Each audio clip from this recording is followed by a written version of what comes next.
آقا کھڑے ہو جاتے تھے. ہائے ہائے ہائے ہائے. آج بھی اہل دل کہتے ہیں جو بات منظور نہ ہو رہی ہو 2 رکعت نفل پڑھ کے سیدہ کائنات کو ایصال کر کے عرض کرے دوسری کتاب میں بابا جان سے عرض کر دے میرا یہ کام نہیں ہو رہا. میں نے پڑھا ایک بار قدرت اللہ شاہ کا نام سنا ہوا آپ نے؟ یہ ہمارے بڑے بیوروکریٹ تھے، صدر ایوب کے ساتھ بھی رہے. صدر ایوب کے ساتھ انہوں نے شہاب نامہ لکھا ہوا ہے، شاید نوجوانوں میں سے کسی نے پڑھا ہو. پورا شہاب نامہ بس پڑھنے والی چیز ہے کہ یہ چیزیں تو مجھے لگتا ہے انہوں نے اوور کر دی زیادہ، لیکن بڑے واقعات ہیں، مزیدار ہیں. انہوں نے ایک واقعہ لکھا، کہتے ہیں پتہ نہیں میں کسی علاقے میں ایک چھوٹی سی مسجد میں جمعہ پڑھنے چلا گیا تو وہاں مولوی صاحب تقریر کر رہے تھے تو ان پڑھ سے تھے. کہتے ہیں دنیا جان کے واقعات، ادھر ادھر کی کہانیاں، بس بھرا ہوا تھا ان کی تقریر کہانیوں سے. کہتے ہیں لیکن ایک واقعہ سنایا تو میرا دل نہ مجھے رلا دیا. ایک کہانی پر میرا دل رو پڑا. وہ ایک باپ اور بیٹی کی کہانی تھی. بیٹی سیدہ کائنات تھی، باپ رسول اللہ تھے. کہتے ہیں انہوں نے مولوی صاحب نے یہ بات سنائی کہ بڑے بڑے صحابہ کو جب کوئی بات منوانی ہوتی رسول اللہ سے وہ حضرت سیدہ کائنات کو آگے کہتے تھے حضور سیدہ آپ نے بابا جان سے کہیں. اور جب سیدہ کیس پیش کرتی تو رسول اللہ مان جایا کرتے تھے. جب سیدہ پیش کرتی کیس تو رسول اللہ مان جایا کرتے تھے. کہتے ہیں کہ اس کی یہ بات میرے دل پر اثر کر گئی. جمعے کی نماز ختم ہوئی تو کہتے ہیں پتہ نہیں کیوں میرا دل کرے یار یہ بات سچی ہے یا غلط ہے، لیکن دل کرتا ہے کہ اس کو مان لو. اس بات باقی باپ بیٹیوں سے محبت کرتے ہیں تو رسول اللہ نے تو سیدہ کے ساتھ محبت اس سے بھی بہت بڑی کی ہے. میرے آقا کہتے تھے فاطمہ تجھ پر میرے ماں باپ قربان ہیں. حضور سیدہ کائنات ہیں. میرے لوگ ام ابیہا کہتے تھے اپنے بابا کی بھی ماں. کس وجہ سے؟ کبھی بیٹیوں والے مطالبے رہتی ہے جو بیٹیاں کبھی کبھار لاڈ میں اپنے باپ سے مطالبہ کر لیتی ہے. کبھی حضور سے مطالبہ نہیں کیا تھا، کوئی شے مانگی نہیں تھی آقا سے، کبھی نہیں مانگی تھی. اور حضور کا خیال رکھتی تھی، حضور کی کیئر کرتی تھی. بیٹیوں سے بڑھ کر جیسے مائیں اپنے بچوں کا خیال کرتی ہیں ویسے حضور علیہ السلام کا خیال حضور سیدہ کائنات کرتی تھی سلام اللہ علیہا. حضور نبی کریم صلی اللہ علیہ وسلم نے حضور سیدہ کائنات کا وہ قدرت اللہ شاہ کہتے ہیں کہ جب یہ بات ہوئی تو نماز جمعہ جب مکمل ہو گئی تو کہتا ہے میں نے اسی مسجد میں بیٹھے بیٹھے کئی نوافل پڑھے سیدہ کائنات کی احسان کرنے کی احسان ثواب کی. وہ احسان ثواب کر کے پھر میں نے دعا کی یا اللہ یہ اس کا ثواب حضور سیدہ کائنات کی روح کو پہنچاتا ہوں، تو ان کی روح کو اجازت دے میری ایک عرضی اپنے بابا جان کے پاس لے جائیں. پھر پہلے میں نے ان سے کہا کہ حضور سیدہ کائنات میری عرضی یہ ہے، میں یہ چاہتا ہوں کہ آپ مجھے بتائیں میرے فلاں سلسلہ ویسیہ کے بارے میں کچھ سوال تھا کہ وہ درست ہے تو میں اس پر چلنا چاہتا ہوں. کہتے ہیں میری ایک بھابھی جرمنی میں تازہ مسلمان ہوئی تھی کچھ عرصے ابھی تھوڑے دنوں پہلے اور بڑی نیک عورت تھی. اس کا خط آیا، اس نے مجھے خط لکھا اور خط میں کہا اے قدرت اللہ مجھے خواب میں رسول اللہ کی بیٹی کی زیارت ہوئی ہے. بات آپ سمجھ رہے ہیں؟ قدرت اللہ شاہ لکھ رہے ہیں کہ میں نے جب یہ نوافل پڑھ کے ثواب بھیجا عرضی بھیجی تو جرمنی میں میری ایک بھابھی کہتے ہیں کبھی چند دن پہلے مسلمان ہوئی تھی، ابھی نو مسلم تھی، نئی مسلمان اور بہت نیک اور پاکیزہ عورت اسلام قبول کیا تھا. ان کا خط آیا کہ اے قدرت اللہ مجھے خواب میں رسول اللہ کی شہزادی کی زیارت ہوئی ہے. انہوں نے کہا اپنے برادر اللہ قدرت اللہ کو بتا دو کہ میں نے اپنے بابا جان کے حضور آپ کا مسئلہ پیش کیا اور آپ ٹھیک ہے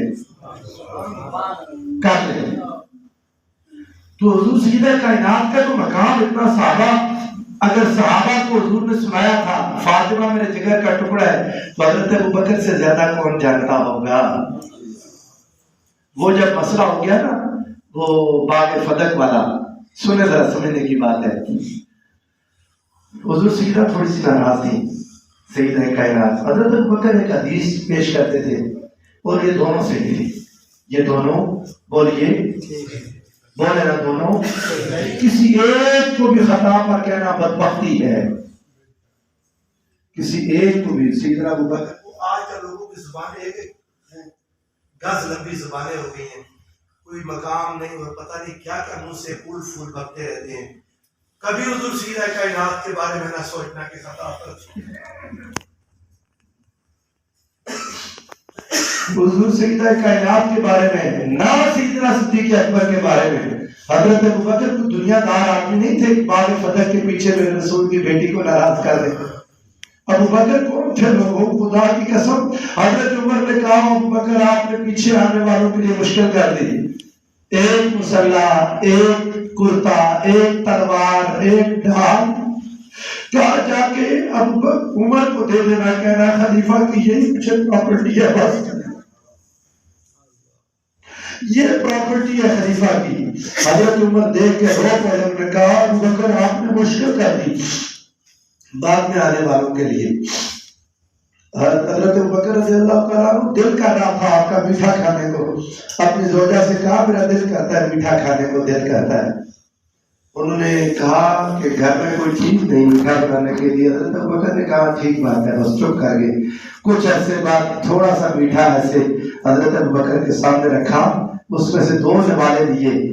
پوچھنے لگی یہ میٹھا کہاں سے بنا؟ انہوں نے کہا بس اتنا کچھ ہی بنا ہے جو آپ کے سامنے رکھا ہے، بچوں کو نہیں دیا. آپ نے شوق کا اظہار فرمایا تھا. انہوں نے کہا مجھے یاد ہے میں نے کہا تھا. کہنے لگی جس نے آپ نے بات کی تھی نا، جو بیت المال سے روزانہ آٹا، گھی، شہد آتا ہے، تھوڑا تھوڑا تھوڑا تھوڑا بچا بچا کے اتنے دنوں میں اتنا بچا کے ایک پلیٹ آپ کے لیے یہ تھوڑا سا حلوہ تیار ہو سکے. حضرت ابوبکر نے اسی وقت چھوڑ دیا، فرمایا بچوں کو کھانے کے لیے دے دو. اور داروغے کو بلایا بیت المال کے امین کو، اسے کہا میرے گھر میں اتنا بچ جاتا ہے، اتنا کام کر دو. کہاں بیٹھے ہو؟ حضرت امیر المومنین ابوبکر صدیق رضی اللہ تعالیٰ جب خلیفہ ہو گئے، خلیفہ تو رسول اللہ، تو آپ نے کوئی ہفتے بعد اپنے گھر سے کپڑے اٹھائے، بیچا کرتے تھے، تجارت کرتے تھے. کپڑے بیچنے کے لیے آپ بازار میں جانے لگے. حضرت عمر نے پوچھا امیر المومنین خلیفہ رسول اللہ کہاں جا رہے ہیں؟ آپ نے فرمایا بازار میں کپڑے بیچوں گا. انہوں نے کہا بازار میں کپڑے آپ نہیں بیچ سکتے حضور، آپ تجارت نہیں کریں گے. کہنے لگے عمر اگر تجارت نہیں کروں گا تو میرے بچے کہاں سے کھائیں گے؟ میں نے تو ساری عمر محنت کر کے اپنے بچے پالے ہیں، ساری عمر محنت کر کے بچے پالے ہیں. انہوں نے کہا حضور اب آپ کی تنخواہ ہوگی. کیوں؟ جس بازار میں آپ کپڑا بیچیں گے وہاں کسی اور کا کپڑا نہیں بکے گا جب تک آپ کا ختم نہیں ہوگا. حکمران تاجر نہیں ہوتے، حکمران تاجر نہیں ہوتے. یہ تجارت آپ کو کرنی نہیں ہے، آپ کی تنخواہ ہوگی. آپ نے پوچھا لوگوں نے کتنی تنخواہ؟ فرمایا مدینہ کے ایک مزدور کی دیہاڑی جتنی تنخواہ میری مقرر کر دو. مدینہ میں ایک مزدور جتنی کماتا تھا مہینے میں اتنی تنخواہ حضرت ابوبکر کی. لوگوں نے پوچھا امیر المومنین اگر اس تنخواہ میں گزارا نہ ہوا، فرمایا پہلے مدینے کے مزدور کی تنخواہ بڑھاؤں گا پھر اپنی بڑھاؤں گا. وہ دنیا دار نہیں تھے، وہ دنیا دار بولیے. اور حضور سیدہ کائنات کو کیا لگے باغوں سے؟ وہ بھی دنیا دار نہیں تھی، ساری زندگی خرچ کرنے والے، اللہ کی راہ میں دینے والے. وَيُطْعِمُونَ الطَّعَامَ عَلَىٰ حُبِّهِ مِسْكِينًا وَيَتِيمًا وَأَسِيرًا. اپنی سامنے رکھا ہوا افطاری کے وقت میں سارا دن روزہ رکھا. افطاری جو سارے دن کی محنت مزدوری سے سامنے آئی تھی، مسکین آتا ہے اسے دے دیتے ہیں، یتیم آتا ہے اسے دے دیتے ہیں، اسیر آتا ہے اسے دے دیتے ہیں. یہ معاملہ اللہ جانے، یہ قضیہ خدا اس کا مصطفیٰ جانے. میرا آپ کا کام نہیں ہے کہ ہم اپنی زبان سے سیدنا ابوبکر کو کچھ کہیں یا سیدنا کائنات کو کچھ کہیں.